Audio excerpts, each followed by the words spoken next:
프로야구를 이용해 기업의 이미지를 높이다. 다음은 세 번째 문자인 략, 즉 비전을 실현하기 위한 전략이다. 비전을 만들고 정보를 철저히 모았다면 다음에는 무엇을 해야 할까? 온갖 선택지를 생각해낸 다음 그 중에서 비전 실현의 최단 거리가 되는 한 수를 찾아내야 한다. 이는 곧 전략을 의미한다. 당연한 말이지만 어떤 비전을 실현하고자 할 때 아무런 전략도 없이 무작정 이 방법도 써보고 저 방법도 써봐서는 시간이 아무리 많아도 부족할 수밖에 없다. 전략 없는 전술, 실천은 멀리 돌아가는 결과를 낳는다. 오다 노부나가는 전략의 중요성을 누구보다 잘 알았던 인물이다. 오다 노부나가는 자신의 영지인 오와리에서 수도인 교토를 향해 일직선으로 선을 긋고 그 선을 따라 공격하며 진지를 확대해 나갔다.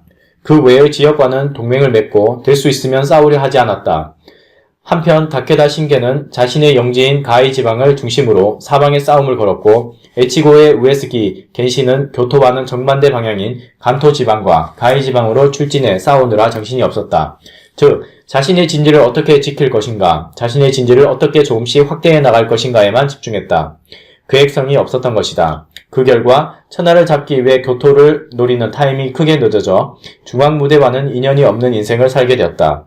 그런 점에서 오다 노부나가는 영리했다. 그런 오다 노부나가의 영향인지 손정희는 지금까지 매우 훌륭한 전략을 세워왔다. 그 한 가지 예가 2004년의 후쿠오카 다이에 호쿠스 매수다. 당시 소프트뱅크는 약 500만 건의 ADSL 접속 회선을 보유하고 있었다.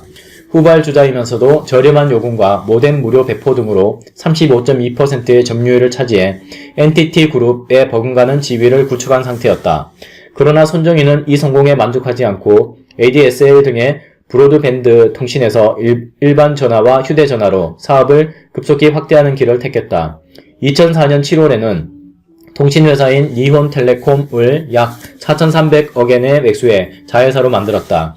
당시 니혼텔레콤은 기본요금과 통화료가 NTT보다 저렴한 일반 전화 서비스를 갓 시작한 시점이었다. 또한 휴대전화 사업에도 신규 참가를 신청했다.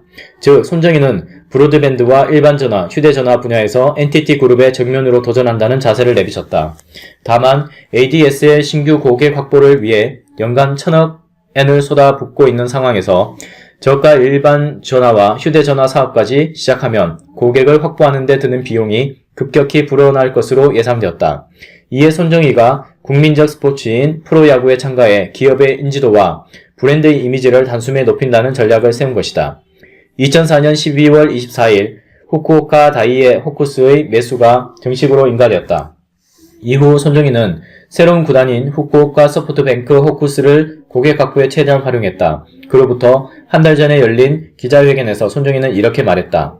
휴대전화 시장에 신규로 참가하게 되면 휴대전화에서도 소프트뱅크의 브랜드를 전면적으로 내세우려 합니다. 다른 브랜드로 영위하고 있는 사업 역시 가능한 한 친화성을 높여나갈 것입니다. 구단명은 500개가 넘는 후보를 검토한 결과 소프트뱅크라는 사명을 활용하기로 했다.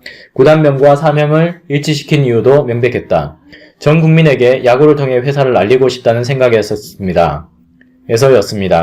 손정희는 통신사업 분야의 치열한 경쟁에서 승리하기 위해 프로야구의 전국적知名도와 활기찬 이미지가 필요했던 것이다.